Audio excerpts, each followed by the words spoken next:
Right, our next speakers are Ben and Matthew from Clyde & Co.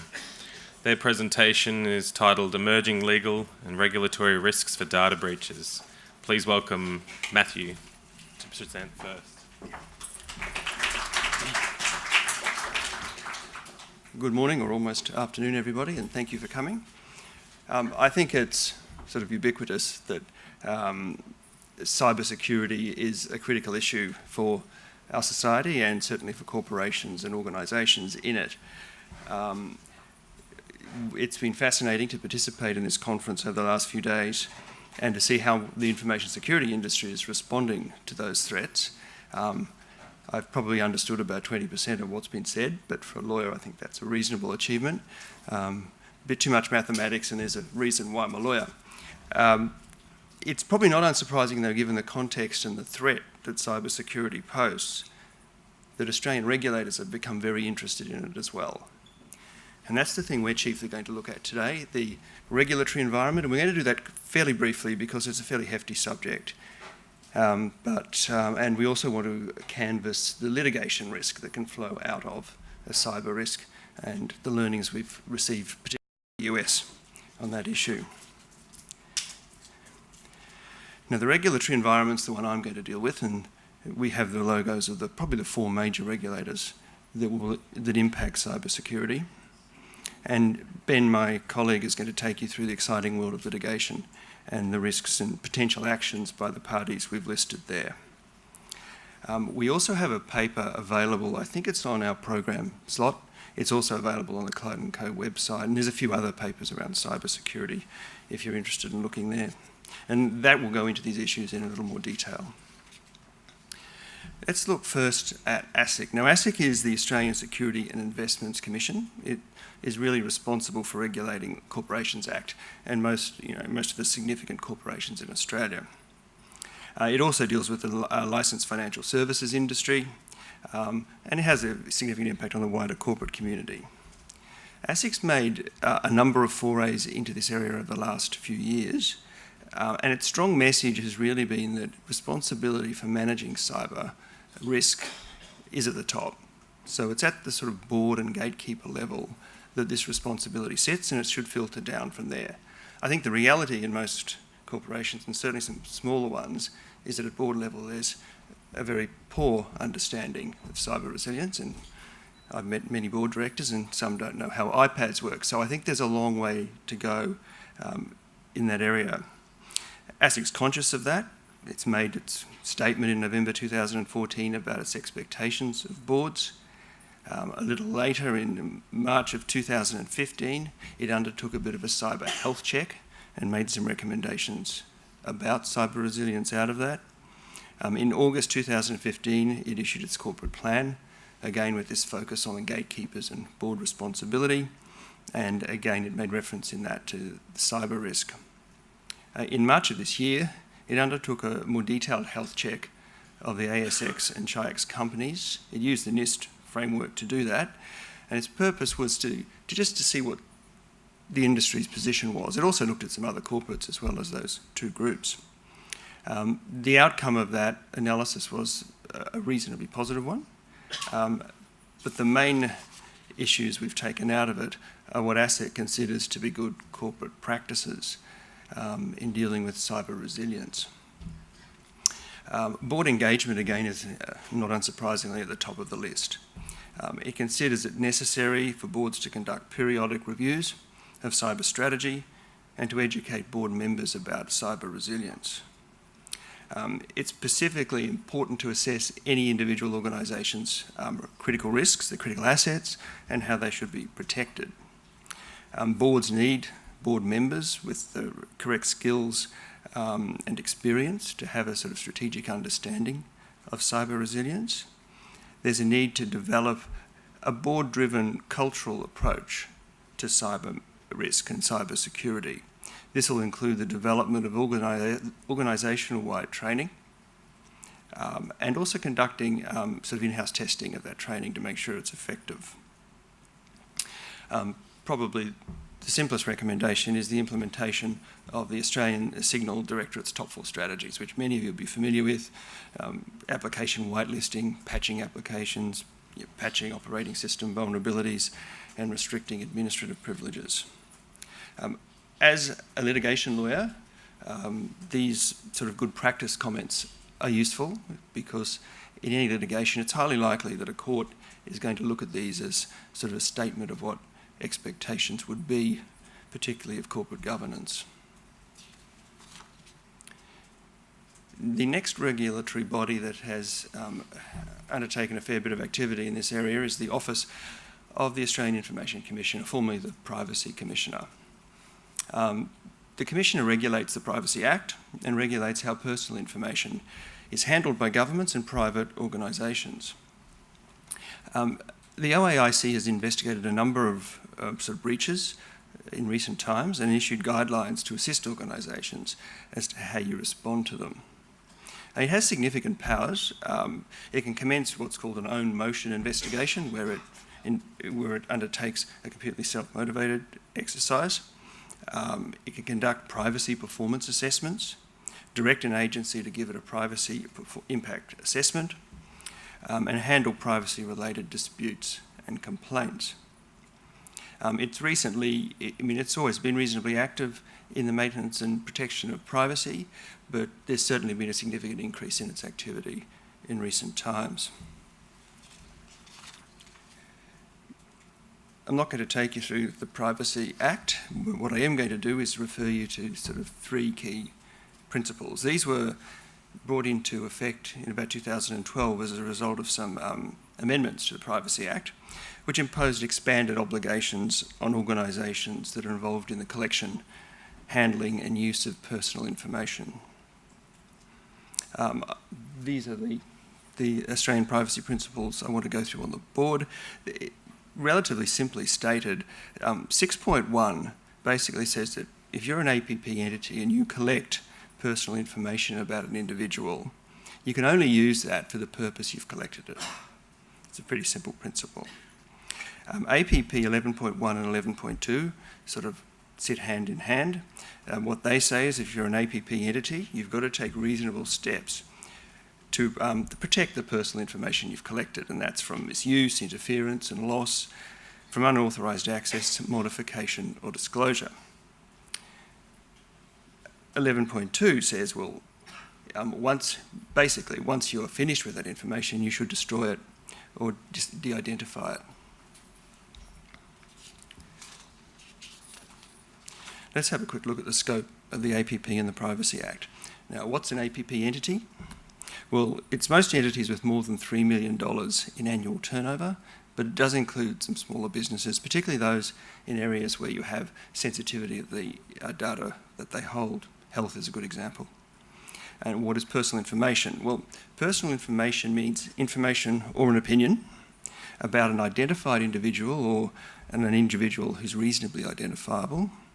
Now, the information or opinion can be true or not, and it doesn't matter whether the information is recorded in a material form or not. Under Section 5B of the Act, this jurisdiction extends to acts done or practice engaged in which has an Australian aspect. And what that means is Australia is not sort of a vacuum. This isn't just affecting Australian companies dealing with Australian citizens. It affects Australian companies dealing with foreign citizens as well. The case that's at the bottom of that slide is one where a European citizen was successful in a complaint against an Australian corporation. Right, applying the APP. When is personal information disclosed? This has been the subject of some analysis by the Privacy Commissioner, so we've got some insight.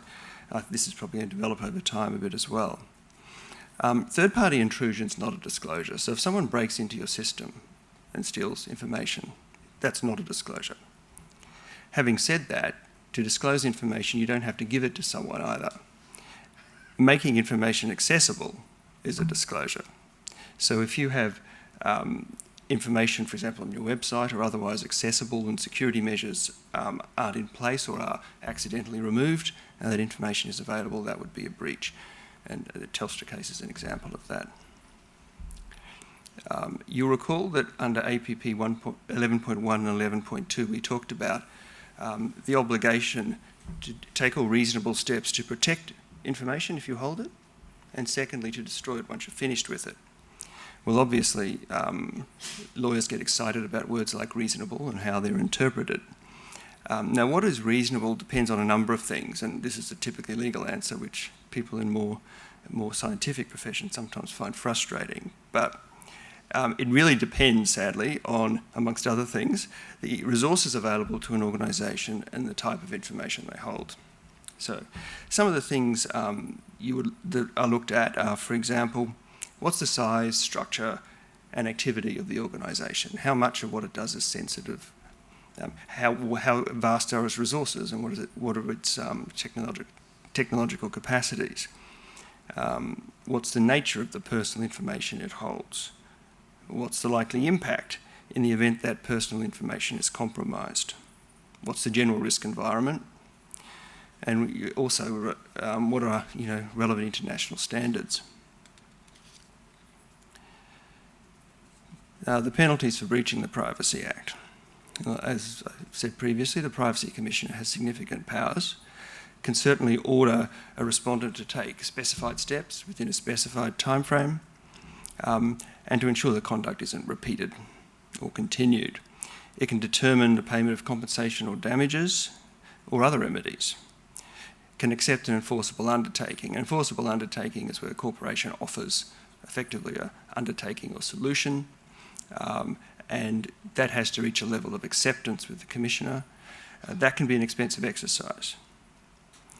The Commissioner can seek civil penalties of up to $340,000 for individuals and $1.7 million for companies.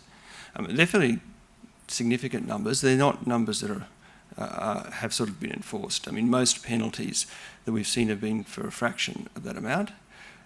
But I think they're the sorts of penalties you could expect as the whole cybersecurity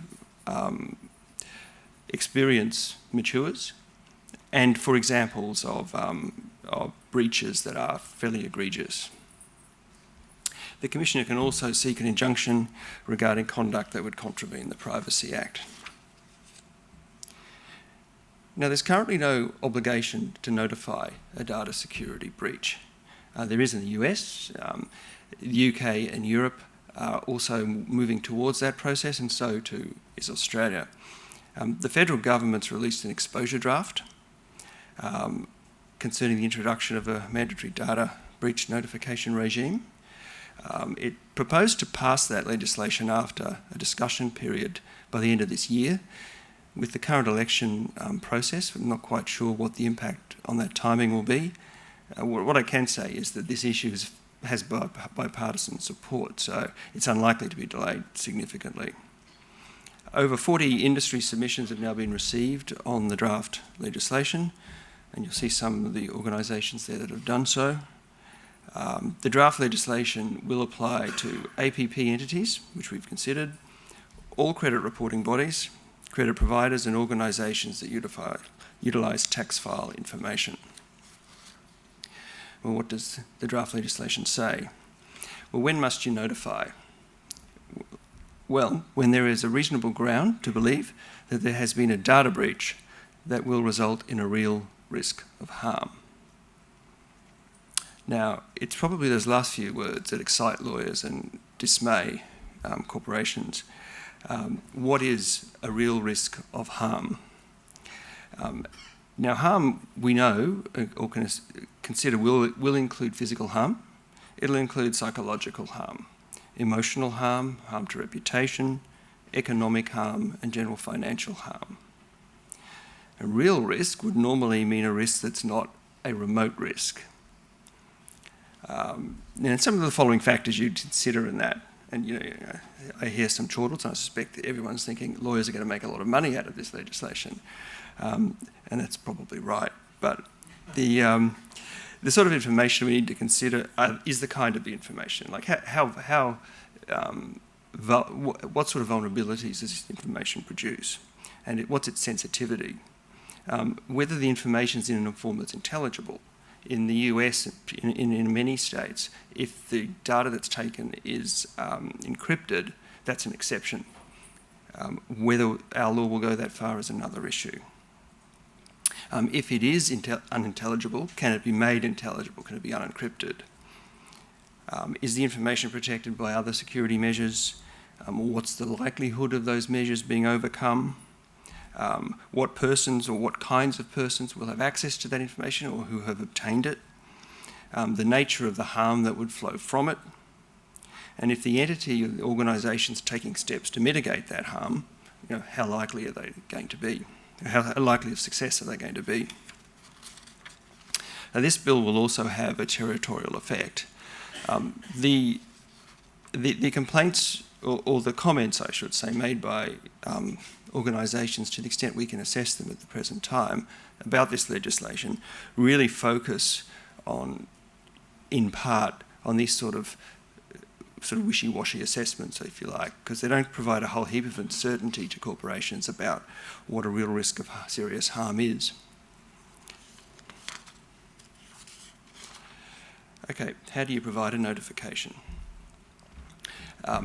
This is done there are two elements to this. The first thing you have to do is you have to notify both the individuals whose data has been taken and the regulator. A notification should include a description of the breach. I think that's fairly obvious. Information about the type of personal information involved.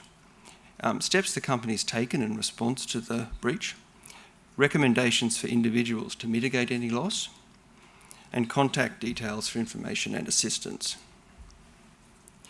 This is also another area where there's been potentially some criticism, particularly around the timeframes in which you have to notify, because it's 30 days from when you should have been aware of a breach, and that sort of leaves a whole heap of flexibility and room for difficulty. The last two regulatory bodies I want to turn to, and I'll turn to them quite briefly because their involvement has been less than the previous, APRA and the ASX. Now, APRA is the Australian Prudential Regulatory Authority. It regulates banks, credit unions, building societies, insurance companies of all sorts, friendly societies, and most of the superannuation industry. APRA's published guides with respect to cyber issues, and they've probably mainly focused on outsourcing and cloud providers. Certainly, ASIC's indicated it doesn't believe this is a one-size-fits-all area of consideration. It thinks the approach to cyber risk management is akin to how a corporation or organisation would respond to any risk. It needs to be assessed, and it is dependent upon resource constraints. The ASX is the Australian Securities Exchange. It runs Australia's Stock Exchange. It's made no real specific assertions about cyber intrusion and cyber security. The one sort of provision in the listing rules that I think is relevant to this is listing rule 3.1, which basically says you have to notify of anything that's likely to have a profound impact on your share price. That is, how investors will see your company and its value. How that sort of sounds out in obligations to notify really depends upon the organisation. If you're a tech organisation and cyber intrusion, that may well impact your share value. But if you're less exposed to technological disturbance, you may not have to. That's our brief romp through the regulatory environment. As I said, there's more detail in our paper. I'll now ask Ben to take us through the even more exciting litigation front. Thank you.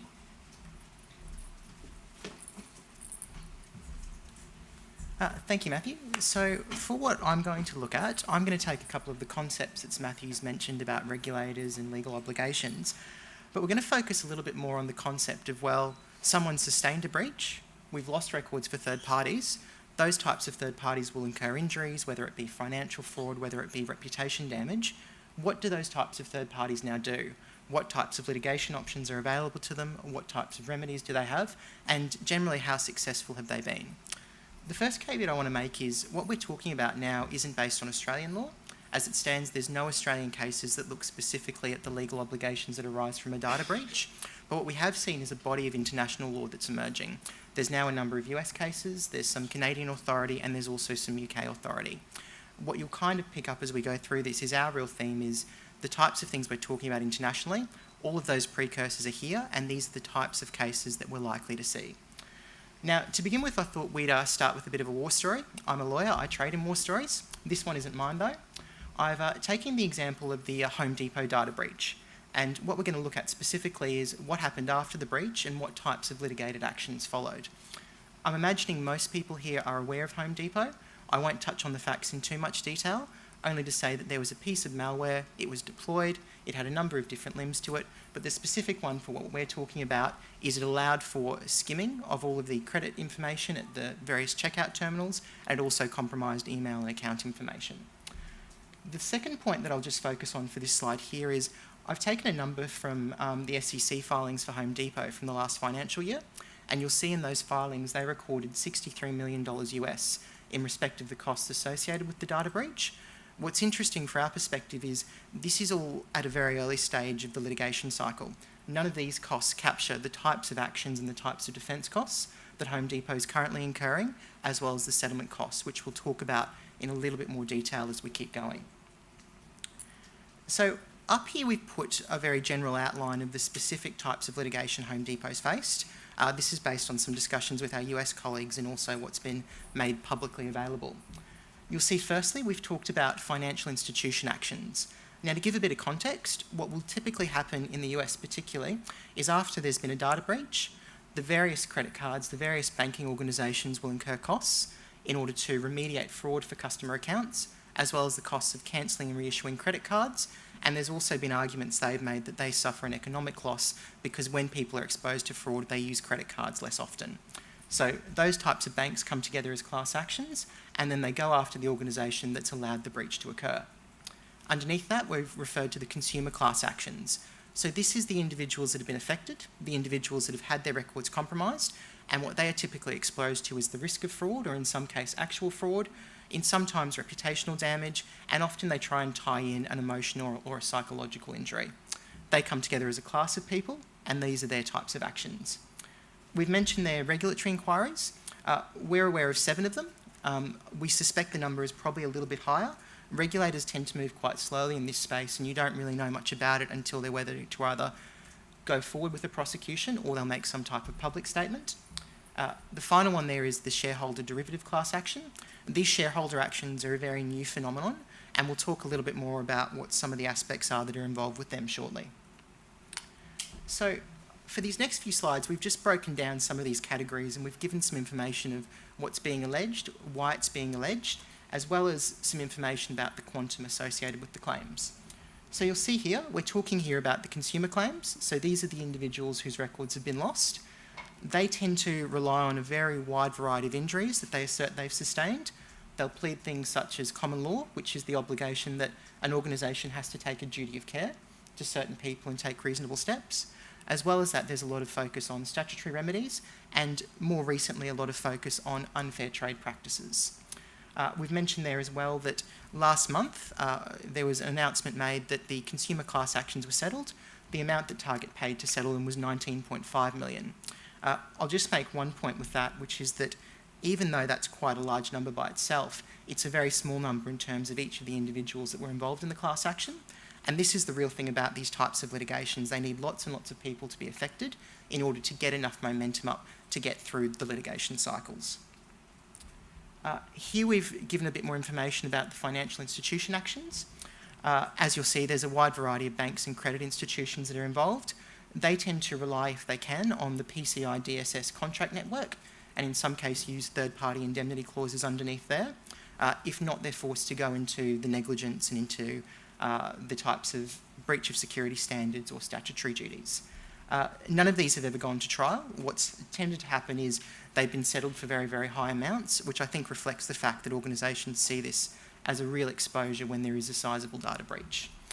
We've mentioned up there that there's not too much information known about what the total quantum will be for these claims, but there's a lot of reference drawn to this being a similar quantum to what was seen for the target financial institution actions, and in total they sought over 250 million US in damages. Now, this has just got a little bit more information about the regulatory action slides. Again, we don't know too much that's happening. They're at a very early stage. The second point is probably the most interesting one. There's a lot of talk in the US that the FTC is going to become involved. They've been the most aggressive regulator, and if they do become involved, there's likely to be a bit of a long-tail prosecution limb to it. Kind of working through now, we've talked a bit about the types of litigation. The next question is, well, how often do they actually happen? As I've said, there's no Australian examples, but what there is a large body of academic research that has looked at how often data breaches occur and tried to pick out some of the scenarios or some of the factors that have led to it. So on this slide here, we've taken a study that was done by a number of US researchers. They looked at 1,772 data breaches. These were data breaches that had been reported, and then they tried to draw some conclusions in terms of when they were litigated. I won't focus on all of these, just a couple. The first point up there is that the plaintiffs in the scales that they absorbed, there were 2 times out of the 250 litigations where they went all the way to trial and were successful. That suggests that these litigations don't work, but when you actually dig beneath the numbers, that's not the case, because firstly, over 52% of them settle, and if you can achieve a class coming together in certification, the number is much higher, and similarly, if there is a financial loss or some type of financial information that's compromised, the settlement rate is over 80%. The other 2 things I'll just mention on this particular slide is you'll see that there is a significant drop-off in litigation being brought if a company is willing to offer credit monitoring services. So this is a really good idea for companies if they're worried about a data breach. If you can offer that, it's much harder for a plaintiff to show they're going to sustain damage because they'll be made aware of the fraud straight away and it can be unwound. Final point I'll mention here is that in terms of when litigation has occurred, the average number of records that has been compromised is 5.3 million. And I think that's the real trend here, that it's the really, really big breaches where lots of information is lost, where you're likely to see the impetus or the groundswell for these types of actions.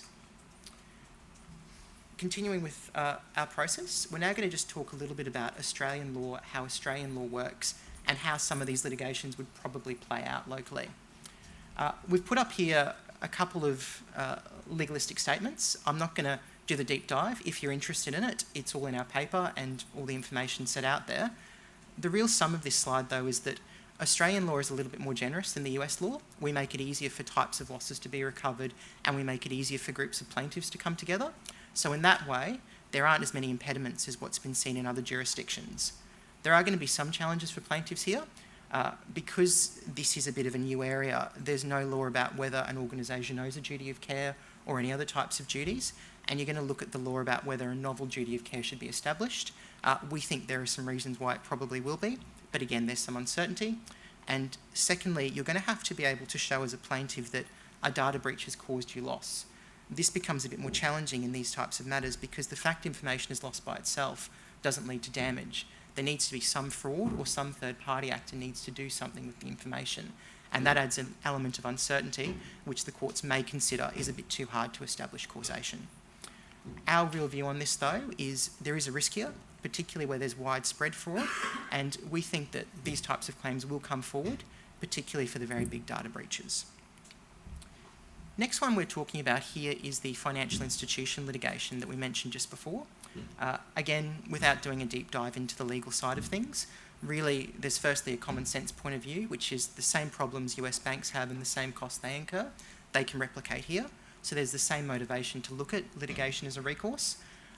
We think that if you can rely on a contractual remedy, then you've got pretty good chances of success.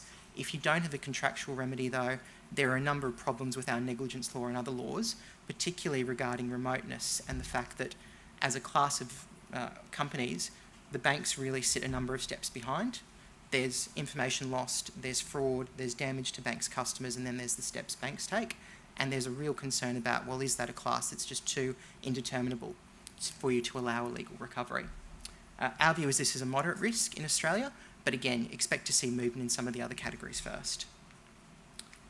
So for this slide here, we've talked about the shareholder litigations. As I think a lot of people are aware, Australia is a very active environment for shareholder litigation, particularly under disclosure rules and continuous disclosure. There's 2 real types of shareholder litigation that you see. One is the concept of a derivative action, where shareholders come together and they pursue a damage sustained by the company. So the idea is the director's negligence or their errors have caused damage to the company, and the shareholders try to extract that damage and restore it to the company. The other idea is in the context of our continuous disclosure laws. And the idea basically is that the information that is given to the market in a company's filings or in a company's annual returns, that's what the market relies on to assess price.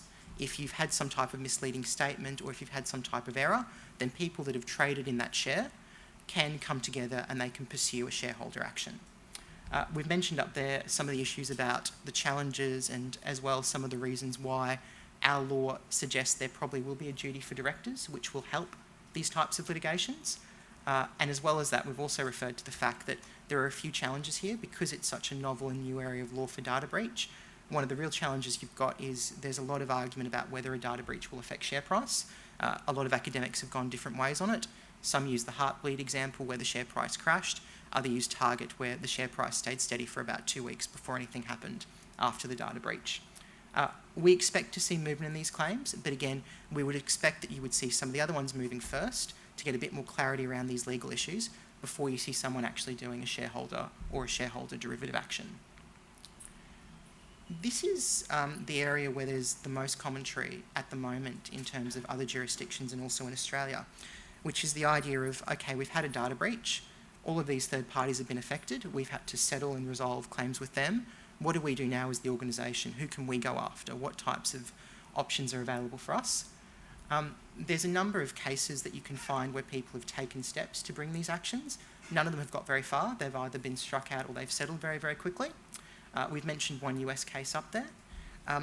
What I think is going to be really interesting in this area is, particularly for technology vendors, there's a lot of very strong indemnities and there's a lot of very strong releases that are in their contracts. So contractual actions become harder, but there's legislation in Australia to deal with unfair contract provisions as well as to deal with your Trade Practices Act or your consumer law, which aren't as affected there. So that's possibly where you'll see some movement locally.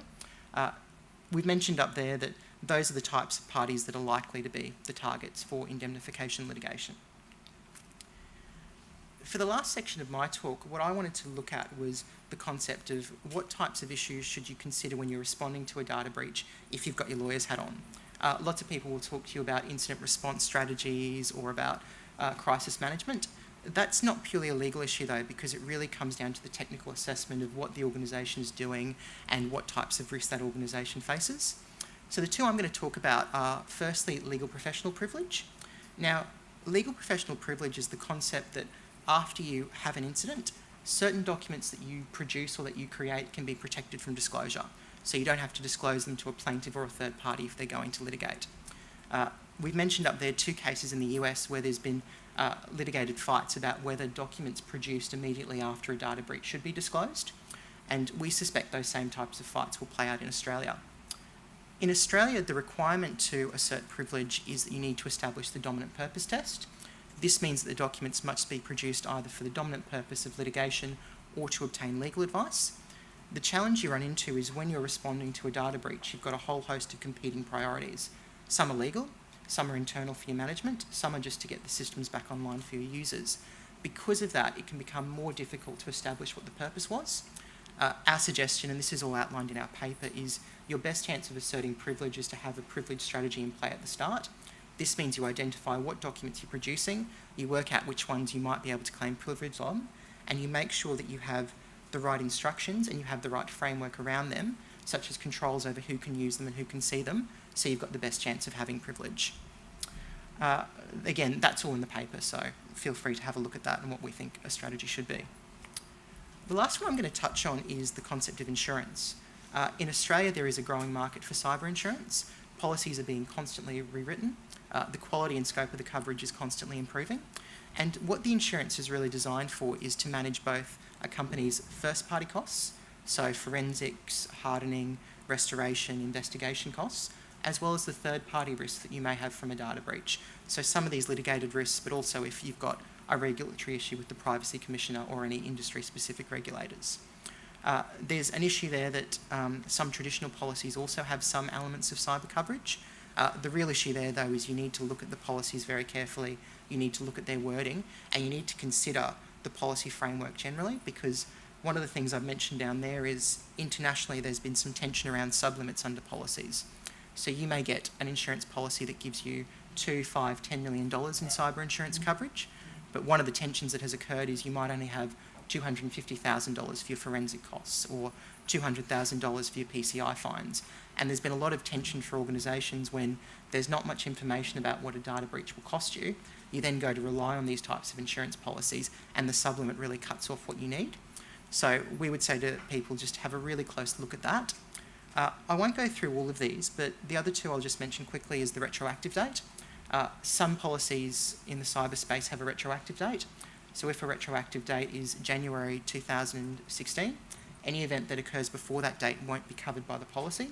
This is a real tension in the cyberspace because it takes so long for a company to realise they've been breached. So again, be very careful around the retroactive date. Either see if you can get it removed or have it placed a number of years beforehand. And the final one I'll just mention is this disclosure around companies' information security settings. When you go to get a policy of cyber insurance, the information that your insurer relies upon to assess the risk to determine premium is what you give to them. So that disclosure that you give to the insurer when the policy incepts, it's very important that you don't sugarcoat it, that it's very, very accurate, and also that it's fulsome. Some situations where companies have got into problems is where they've, if you like, oversold on the security systems that they had. They then have a data breach, and then there's an argument between them and the insurer about whether the insurer has been misled. So just be mindful of that. That takes my part of the speech to its conclusion. I think the main messages that Matthew and I have just tried to draw on is there's lots and lots of strands of Australian law, there's lots and lots of issues that are developing, but as well as that, we really fit into this international piece. What's happening in Australia is the same as what's happening in New Zealand, what's happening in Canada, what's happening in the EU. And together these international trends are giving some suggestion of where Australian law is likely to go. We think that this is going to be a developing area. We expect that you'll see some of the first litigations in this space in the next 2 to 3 years.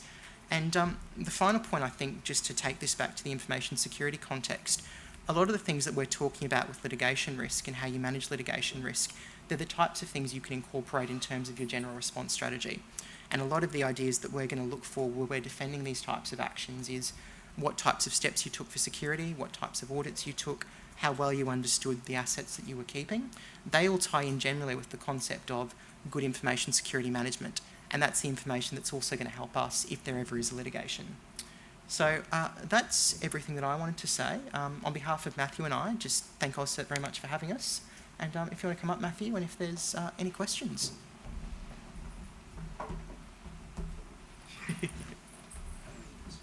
I don't think there is. Yep, go ahead. Just in relation to mandatory data breach notification and the higher education sector, so I'm assuming that if you're subject to the Privacy Act, then you would be a mandatory data breach notification package that would be aligned, so that I'm assuming higher education sector would be part of that. Yeah, so what the legislation will do is it will amend the Privacy Act. So the mandatory data laws will go into a new section of the Privacy Act. Yeah, so it will be one with the one package. Oh, sorry. Just a quick comment on where you think the state of the current regulation and the regulators are at. So, I mean, after GFC, regulators globally came under some criticism for being a bit behind the times or asleep at the wheel. If Australia was to see a large data breach next week that led to significant third-party litigation, what do you think the view of the regulators and current regulation would be? I think beating ASIC up is a national sport, so if something like that happens, they're bound to cop a whole load of criticism. Because, I mean, the reality is regulators tend to be quite reactive, particularly to these sorts of risks. And I think they are a little behind the 8 ball. It's often the way it is because they have limited resources and, you know, cybersecurity is not the only thing they need to look at. So, yeah, I think if and probably when there is a major data breach that has that sort of corporate impact, we'll hear pretty much the same thing. Yeah, so does that mean maybe your advice for corporate would be to stay a little ahead of what the regulators Definitely. I mean, I think with the regulation, what you're going to see is a softly approach at first, a bit of understanding. I think the, you know, it's only in the last few weeks that Australia's cybersecurity strategy has been sort of promulgated by the Prime Minister.